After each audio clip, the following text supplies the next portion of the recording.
Probably want to do some A/B testing on this, but it's definitely a good one to replace request a demo. And then instead of doing a 14-day free trial, how about just like say less, my guy? Moving I down. had people reach out to me about this, and they were like, "Is this real?" Yeah. And I was like, "What do you think?" Yeah, the demand gen team said we want something different for the A/B test. Yo, welcome to the Customer Engagement Lab. Today I'm in studio with PandaDoc's Director of Brand and Digital Marketing at PandaDoc, Jack Shonkwiler. Welcome to the show, Jack. Thank you, Travis. Thank you for having me. Now to open the show, I want to play a video clip that came in from one of your newest hires on the brand team. And it's a role I know you've been wanting to hire for quite some time now. And I'm just going to play the clip, and then you can tell me what the the hell is going on in your department, okay? Gladly. So first off, I made some changes to the main menu up here. We've got take a W, clap back, on God, gang gang, yeet is yeet, go off queen, and catch hands. I figured, especially with this green box CTA. I'm going to pause. For those that are listening and are like, what are we watching?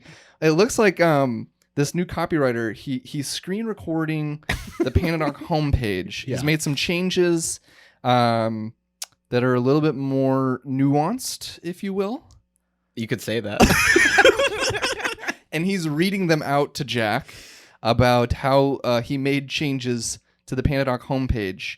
And it looks like the new menu is take a W, clap back, on God, gang gang, yeet is yeet, go off queen is the Catch hands. is the sub CTA, and catch hands is the primary CTA in the corner. I mean, of course. And we'll just let him walk through the rest of these for us. I want something that's strong, felt that might fit, but whatever works there. Moving on to like the hero copy here, salespeople without PandaDoc are so sus, dead emoji, dead ass no cap, it's why your prospects leave you unread, that's the worst. It's time to slip into the DMs with some dripping swag and be litty fresh to death. Real question here. Your son, does he watch YouTube and does it sound like this? He says things that I'm pretty sure he's just saying it wrong. But as I'm watching this, I realize I just don't know what he's saying. And are you a Gen Xer or technically a millennial? Technically a millennial. Okay. Technically. You say it so disheartened. Obviously, going on the theme here of thinking about CTAs. Probably want to do some A/B testing on this, but it's definitely a good one to replace request a demo. And then instead of doing a 14-day free trial, how about just like say less, my guy? I had people reach out to me about this, and they were like, "Is this real?" Yeah. And I was like, "What do you think?" Yeah, the demand gen team said we want something different for the A/B test. Moving down, making just some small adjustments like you see here to what customers are saying about PandaDoc, and then getting into the nitty-gritty description here. May not be going for the curse words. That's cool. But I wanted to come on strong. I like how he has his sleeves What I'm rolled up. capable of. Bruh, if you're tired of your business documents looking like straight up dog water, then say no more, fam. Dog water, then say no more. By the way, that's one of my favorite Gen Z terms I've ever heard. I will tell you that my son uses dog water a lot. And I thought it was just absolute nonsense until now. It's such a good because we're so used of hearing somebody say dog shit that it's just a little spin on it. Yeah. And you think about if you've ever owned a dog and you change their water bowl, it's disgusting. Totally disgusting. And it's such a good It's actually term. incredibly intelligent because you could say it anywhere. Yeah. You're like, it's dog water, dude. It's exactly what my son says when we give him food he doesn't want. We don't need to watch the rest of this. I'll play the rest of this clip. I'll put it on LinkedIn and on YouTube for everybody else to enjoy. But in all seriousness, I was talking to somebody on your team and they were like, this is actually my worst nightmare. Yeah. Is seeing the direction of how desperate brands are to be provocative and get attention. But do you think how do you think B2B brands should test copy that pushes the limits or breaks the mold? Or is it even is this so ridiculous that you couldn't even conceive of this? Well, it's funny because I think so much of the voice and the tone Mm-hmm. that we go for now is we're trying to be casual to a point. Mm-hmm. Maybe not to this point, Not to dog water. not to dog water point or sheesh. But I think it does show that there's a range, Mm-hmm. and we are now in a very interesting, chapter in how companies communicate to their audience, to the market, in which we are trying to be human and speak as if we're talking to you, Yeah. right, in a casual voice.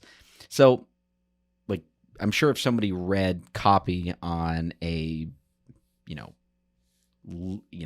industry leading software company website that's got a casual tone, they 30 years ago they wouldn't be able to believe how loose people are with what they say and how they say it. Yeah. You know what I mean?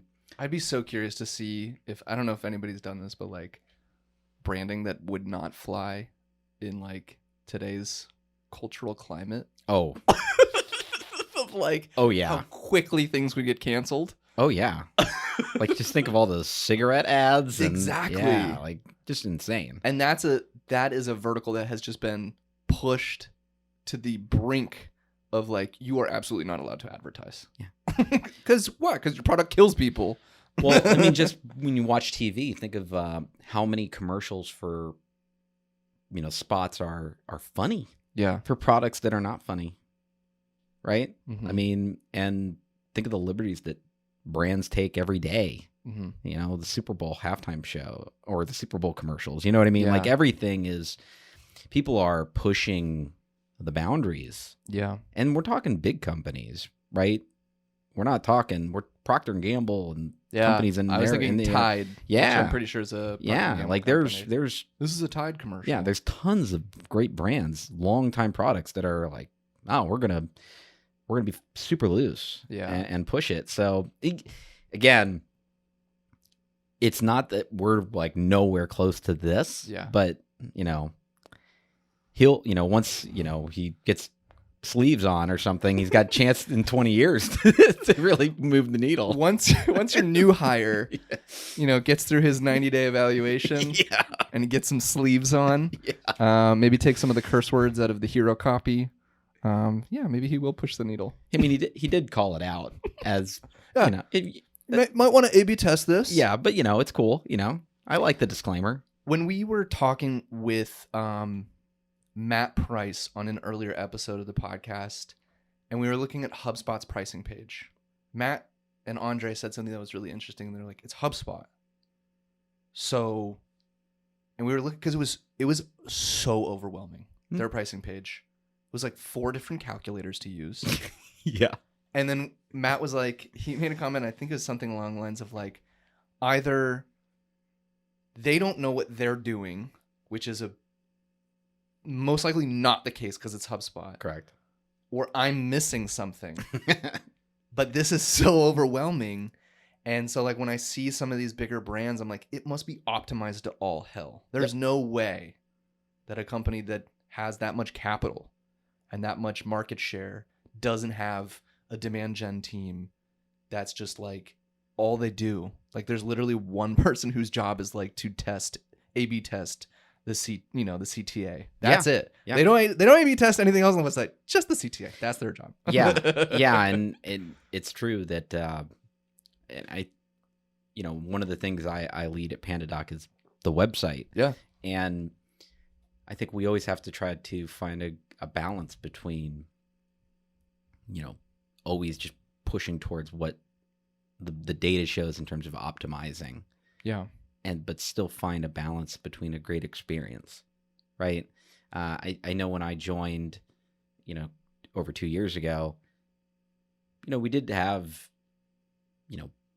website assets and pages that were a bit of a Frankenstein, and over time we had to go through and just unify them, and be intentional.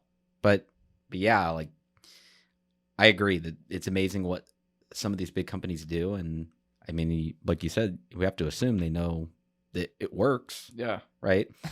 But, even using HubSpot as an example, they've added new products. And even when I've used HubSpot, I they've added 2 products, when I used them heavily in my last company. I mean, we use them now, but I was more involved. It was a smaller company. Even then it was really confusing. Like, aren't you pulling away from what you want here? And they have to figure out how to message it. They do. When you have a product suite that's that diverse, it can be tough. Which brings me into the second segment of the show perfectly, which is it's a great segue. Worst B2B website features. This is going to be a fun one. Oh man. So I got inspiration for this segment. I was watching a recent SNL episode with Jason Sudeikis, who plays Ted Lasso. Yes. He's a former SNL cast member, and he came on to play his hit character that he used to do on Weekend Update, which is the devil. Yep. And we pull it up here for us to look at. Yes.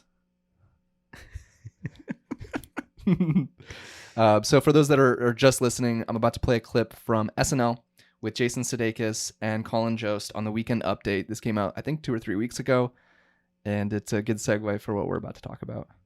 Not me. No, it's street cred. Is there anything else that you'd like to take credit for? Sure, yeah. Bitcoin, that's all me. I invented vaping. Pretty proud of that one. Yeah. And, well, when you're trying to read an article online and the ad at the top gets real big and it takes up half the screen, no matter how much you scroll, it's still there? That was a good punchline. So this is something, as the director of brand, like you said, one of your roles is to oversee the corporate website. And we all know that most B2B websites, right? Like I've looked at hundreds of them. They all kind of look and feel somewhat the same. They have product pages, chatbots, cookie disclaimer pop-ups, pricing pages, testimonials, all of that good stuff. And I'm going to read a list of some of the most annoying website features. There were a couple studies that were done. These are a few years old. I couldn't find anything that was more recent than like 2016. I'm sure they're still very relevant. Which was a shame. Yeah. And I even went to one of the websites and talked to their chatbot. Yeah. And then it ended up being a real person. I was like, can you give me a more recent one? They're like, that's the most recent one we got. I was like, all right. But here are a list of annoying website features. And I want you to tell me what annoys you most as an end user and or as a director of brand. Got it. All right. So we have, and these are in no specific order. And then at the end, I'll tell you what 1,300 people in the survey ranked as worst to least worst. Got it. All right. We have intrusive pop-ups. Okay.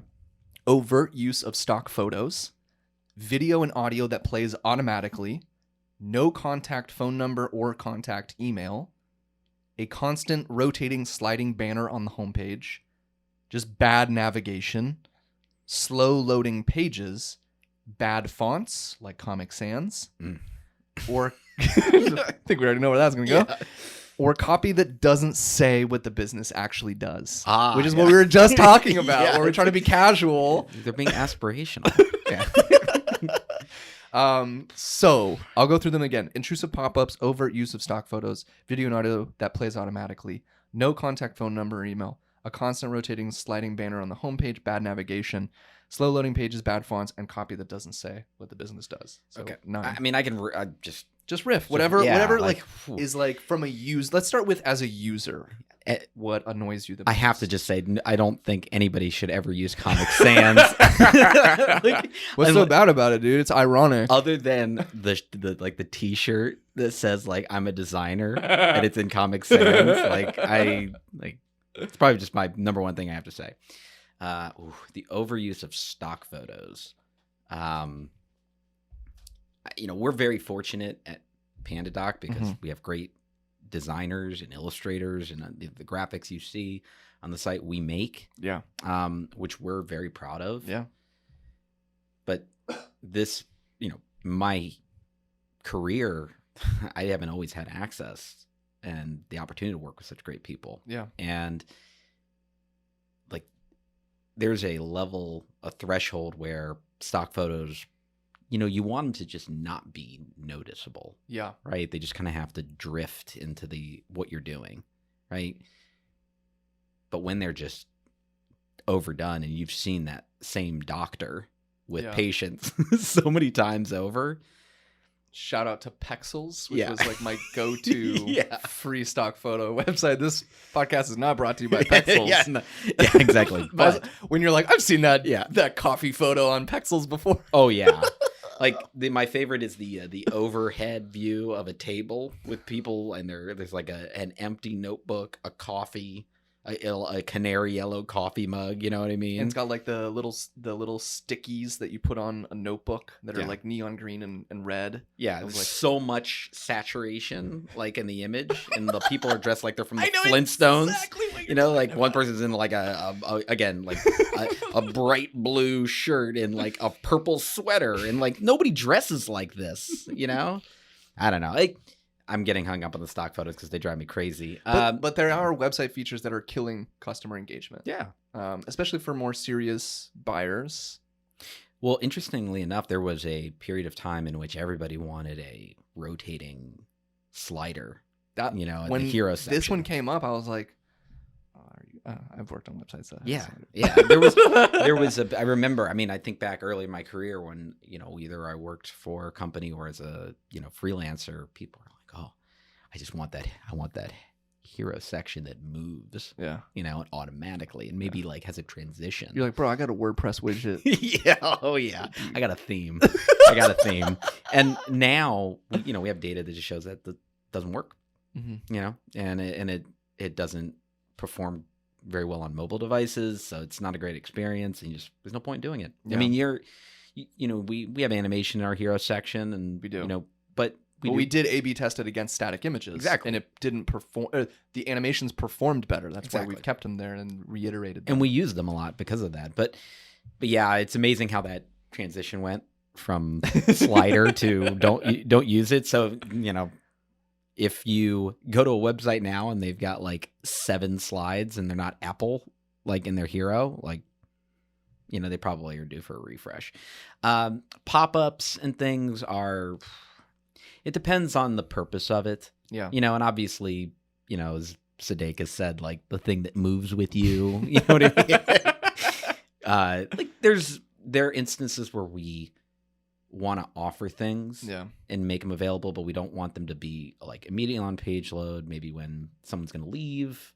So, intent to exit, we show something, we'll show things and then remove it. Yeah. It really comes back to, are you giving someone something that's interesting, right? That means something, that you put time into it, that's valuable, and then you're going to ask them for something, but you have to earn that. You do, right? So I will say there are instances where it can absolutely work, but you got to earn it. According to this study, the most annoying thing on a B2B website is pop-up advertising. Wow. The next one is complicated navigation. Yeah, there's nothing worse when someone's like, "Oh, I want you to click a button up here," and then it'll pull in the nav, from the right, and then you're gonna have to, hit drill down to a sub nav to find a menu. Like, nobody wants to do that. Nope. Yeah. And again, if anyone's like, "Where's this study coming from?" I started a Google search. Yeah. I went to a company called PRMoment.com. They have a study an article. They did 14 most annoying things about websites. And they got their study from another company in the UK called USIO. Anyway, you can find that out later. But something to be just like as a note for people as they're starting a website or kind of getting traction and want to move the website into that next chapter. Yeah. Always less is more. Like, don't say everything. Say what you need to say. Yeah. Put some faith in your audience to get it. Yeah. Too many people are just information dumping, right? And there's no way to gather it in a reasonable manner. And I think if you do that, then focus on experience. And we struggle with that, right? Because we're trying to say so many different things for so many people, so it's not easy. But I think if you just always have that, you're always kind of pulled back to your core, which is, hey, create great content. Less is more. Yeah. Get to it. Our audience, they are busy. They're moving quickly. Like, so your content and the way the experience you create from it should show that you care about that. All right. So before we, let's see, we got a couple more minutes here. A question from a fellow brand marketer. And then we'll wrap it up after that with a fun little ditty. But this call came in, and I'm going to play it for you real quick. All right, here we go. This is a question for Jack. Hey, Travis. It's Jen Erickson, your favorite former boss and a big fan of the show. So I have 2 questions, and I'll try to roll them nicely into one. So for context, it's probably also good to tell you that I'm the director of marketing for a nonprofit, and we are really focused on growth right now. I know that also sounds kind of counterintuitive as a nonprofit, but really our goal is to connect more people to our programs. We offer suicide prevention programs to schools, trainings for organizations, and leadership on mental health topics. And we're just doing work that can have a big impact on people's lives, especially right now. So my questions are, 1, if you have any advice on how to grow a brand when you are hyper-focused on demand gen and things like building pipeline. And 2, would also love your thoughts on how you think messaging for nonprofit brands should be different from for-profit companies. Excellent question. Thanks, Jen. Appreciate you. Yeah, let's start with the first one. How do you focus on building a brand when there's so much emphasis from the revenue teams, sales, marketing, pretty much the whole organization on like bring in the leads, demand gen is the priority. Right.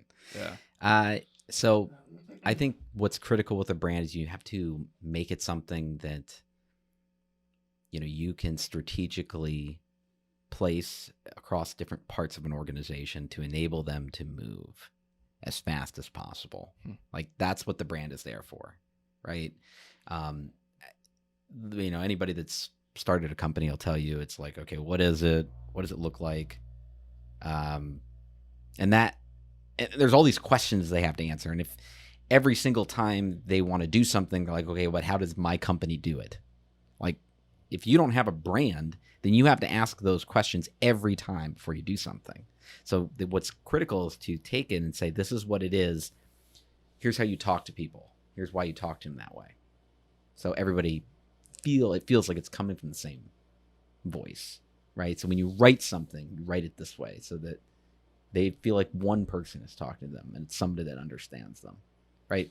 So these parameters from a branding standpoint can allow so many different specialties and and professions within a company or big or small be able to move quickly and consistently. And then everything that they say to the world feels like it's coming from the same place. Yeah. Right. And that, because the sporadic nature of things is a recipe for disaster. Right. So whether it's, a fairly buttoned up tone and, you're going real by the book, or you're doing something bold and different, like you have to be consistent and you have to make sure that you've weighed the positive negatives of each, and that you can execute on it. Right. So it's almost like, hey, demand gen, hey, sales team, hey, senior leadership, I'm not just here to give you a hard time and make sure that your fonts are the fonts that we approve of, or the colors are the ones that my email signature is aligned with yours. It's, you need to understand that my role is to enable your role to move faster. Maybe not at first, it's going to take a little bit of time, but to move faster and do it better, more effectively, more polished, a better delivery that is, I love that you said like the consistency. Yeah. So like, if you're running some demand gen stuff, whether that's paid ads, whether that's really working hard on optimizing the website, it's like, great, but this needs to be aligned with like our values of who we are as an organization. And that's my job, to help play, not gatekeeper, necessarily, but almost be like the bumpers for when you go bowling, and make sure you don't go in the gutter. Absolutely. But to get you down the path to make, hit a strike or a spare. You still got to spin it. Yeah. To use the bowling analogy.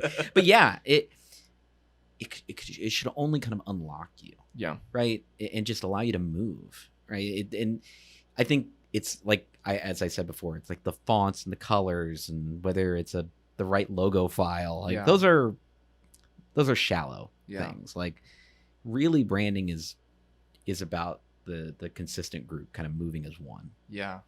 And I think to answer Jen's question is just like, how do you get brand a seat at the table with all the other executives when everyone's like, I don't worry about demand gen, you worry about that funnel. Yeah. How do you inject yourself into conversations when you're having leaders with like our director of demand gen, our director of sales, our VP of our CRO, whoever it is? Like, is it a matter of just being like, hey team, I'm here to enable you? Like, what are some of those like conversations like for you? Yeah. I mean, it is. It's especially because people that don't, like, if their role is not tied to this, these things can take them a lot of time. Like, hey, I need to make a presentation, internal, external. What should I put here? What should I say? Like, everybody here is, and everybody listening or watching, they've made a presentation and looked at the blank screen and been like, I don't know what to put here. I don't know what to say. I don't know how to say it. Yeah. Right. But if we're like, oh, no, like, here's what you say. Here's how you say it. Here's what it looks like. Well, I just cut down on your time significantly. Yeah, man. Right. And again, the external product, the output is, damn, everything that comes from there just feels the same. Not the same, but like quality, right? So it doesn't just need to be the same. It needs to be as good as you can make it at this point. Yeah. But man, they feel that. I mean, how many people we talk to, right? Everything that we say and do feels like our fingertips are all over everything. Dude, and it's I notice it so much because people I used to work with, people in my network, they're like, yo, PandaDoc's got its shit together. And I'm like, some ways we do. Some ways we don't. Yeah. Just like every company struggles with. For sure. It's the perception that brand helps us get respect. The respect we deserve because our product is pretty kick-ass. Do a little product placement. But like, I think that good leadership on the revenue team, like you said, if you can be like, hey, this thing that you want to do, that you have to do, I'm going to take a little bit of time, but once we get it right, it's going to enable you to do this so much more efficiently. And everything that comes out of this organization is going to be so much more respected. And that's where you get the seat as a brand marketer at the table. And I have to take the moment to give a shout out to my team, developers, analysts, designers. Hell yeah, man. It's operations here. But everything that we do, we don't do anything without thinking critically. Scoping it out has been a big part of it too. But just thinking about how it's going to be perceived, right? And now we want PandaDoc to be experienced at every interaction. So the amount of care, and thought that my team puts into things, like I'm lucky, the company's lucky, but like that's something else to just for your former boss and anybody here, like find people that care. Right? Find people that love their work, they care about the work, and care about the things that they're making. That will be felt by the people that experience it once you put it out into the market. Yeah. And it may cause some disagreements to happen. Why is this taking so long? Or why can't I just publish this? I don't understand why you're making me take it down or making me change it. I have had multiple conversations with you. I just want to get it out. Yeah. I know you want to just get it out, but it needs to get out right. Yeah. And then it's not just somebody being a pain in the ass. It's that there's a level at which we want to be perceived. Yeah. And here's how we do it with consistency. And stand firm on that. Yeah. Like, I mean, again, those conversations and disagreements happen all the time. Yeah. But you know what? When you see it, you'll be okay. Yeah. I don't churn out, shitty stuff. I think to answer Jen's second question about how to think about nonprofit marketing versus for-profit marketing, one of the biggest things that I've learned is I worked for Eckerd College, which is a nonprofit higher ed institution, and I got to see them undergo like a big transformation. And you and I were talking about it before we hit record, where a lot of times nonprofits want to bring in somebody from the for-profit world, and they want to say like, hey, we need you to, bring that, money hungry expertise in-house, because everybody here is just about feelings and nobody really gets it, and we're not driving enough revenue or whatever it may be. And like at Eckerd, I had a big aha moment where I was a former student and I was working on the admissions staff, and I remember hearing, we're going to scrap the entire website and build a whole new website. And I was like, you can't do that. And I remember the director of admissions looking at me, and he was like, let me ask you a question. And I was like, okay. And he was like, how many times you visit that website, eckerd.edu? And I was like, a lot. And he's like, yeah. How many times as a student did you look at it? And I was like, he's like, be honest. And I thought about it, and he's like, once a day? And I was like, no. He's like, once a week? And I was like, no. And I was like, maybe once a semester. He's like, the website's not for you.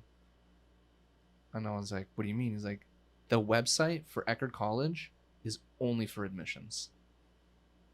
And he's like, and luckily our executive staff here at Eckerd now understands that, but we had to get them there. Yeah. That the website didn't function for the faculty. Yep. It didn't function for the students or the alumni. He was like, frankly, those people are all great people. They're not my concern. Yeah. This website is to bring in money to the school. And how do we bring in money to the school? We enroll more students. How many times did you look at the website when you were getting ready to apply for Eckerd? I was like, a shit ton. Yeah. And your family? A shit ton. Yeah. So this website needs to be rebuilt from the ground up with one ICP in mind, the prospective student. We need to make it as easy as possible for them to apply, tour, and give us their money. Yeah. And I think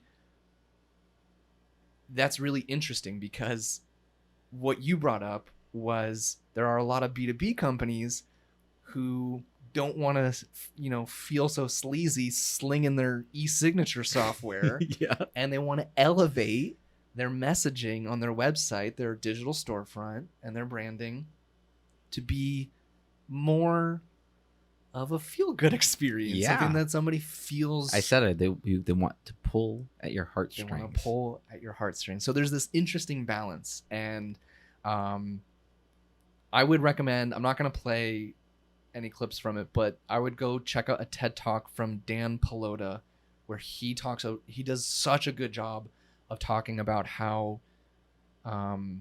nonprofits need to change, and like America and society, the world needs to change how they view not-for-profits, because not-for-profits, they need to make money too, and they need to raise money, and they need to advertise. Yeah. And one of the things he said that I'll just kind of like leave it at this was like, there's this mindset that I don't want, if I donate money to Eckerd College, I don't want that money to go to, funding their webmaster's salary. Yeah. Or I don't want it to go funding the creative agency that's going to film their commercial. Yeah. Fuck no. I want my money to go to a student who is unlucky and underrepresented and doesn't have enough money to go to a school like Eckerd, and I want it to fund them. And that's fundamentally a problem that he talks about in this TED Talk. And not-for-profits need to advertise, because the Jacks and the Travises of the world are getting fed advertisements every day. And they're asking us, Travis, Jack, buy this massager for your sore muscles because you go to Orange Theory Fitness and you're out of shape. Buy this, hybrid electric gas sedan. And you're seeing those ads, like 95% of the ads you're getting fed are for profit. Where are you gonna spend your money? For profit. Yeah. So so this is like the TED Talk, Dan's whole point. I'm not gonna try to summarize it too much, but it's just like they need a seat at the table, and we need to shift like how we think about for profits, and that it's okay for them to advertise. Well, and I think bringing it back to the brand discussion, I think, a not-for-profit there's a lot of this huge, lift potential if they can, again, say something distinct. Yeah. Like have a voice, a distinct voice with a bold message. Yeah. Put money and effort towards building that to differentiate yourself. I mean, there's so many, industries or, in this case, nonprofit that are, you go to the website and you can tell it's a nonprofit. Yeah. Right. But you don't have to present yourself that way. There's the amount of resources that are available for no cost or low cost are incredible. Right. But you got to have somebody that has that vision. Yeah. That can realize it. But that effort to just say, well, we're not just like anybody else. And you are trying to, evoke emotion. You are. And that's not easy. And now B2B marketers are doing it for products and services, right? Like we're trying to get to something emotional where they actually have something that's emotional. Yeah. It's helping people. Yeah. Right. But like, how do you do that and not be negative, right? That's exactly what I wanted to bring up, which is, well, Travis and Jack, easy for you to say. And I'm over here like, I've worked in a nonprofit. There's a lot of fear. Yeah.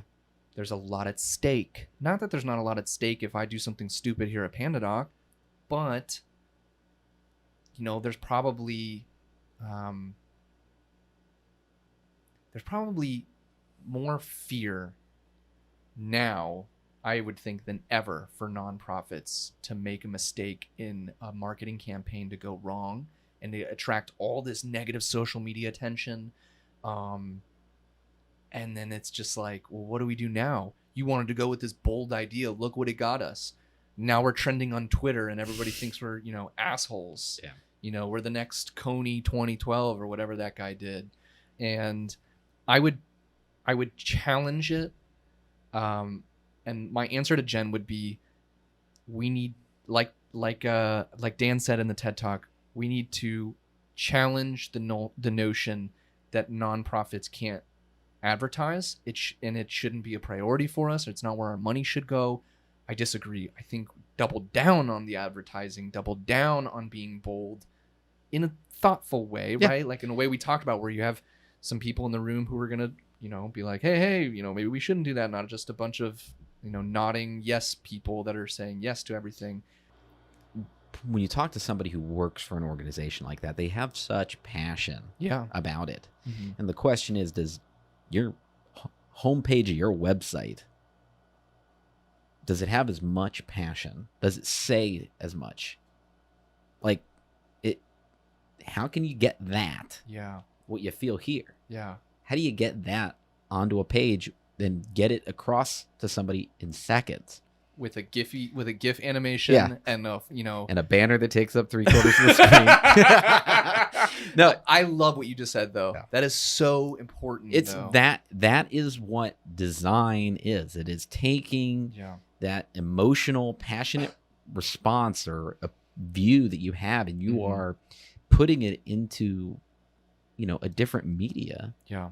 But you still want people to feel the same thing, right? It's possible. But the people that start those organizations, that lead them, that work at them, they care. They care. Right? So there's huge opportunity there. Yeah. Right? And I think that's where there's lessons to be learned from, kind of the commercial space or, B2B. Yeah. But yeah, it's not an easy undertaking, but there's so much out there they can pull from. Thanks everybody for listening. This has been an awesome episode of the Customer Engagement Lab. Jack, thanks so much for coming on, man. Appreciate you. Thank you, Travis. All right. Adios. We'll see you next time. Thanks for hanging out with us today on the Customer Engagement Lab. For more of Travis and Patrick's chaotic energy, subscribe to the show in your favorite podcast player. If you're listening on Apple Podcasts, you would make our hearts smile if you left a super quick rating of the show. Just tap the number of stars you think the show deserves. It'll take you 2 seconds, I promise. Until next time.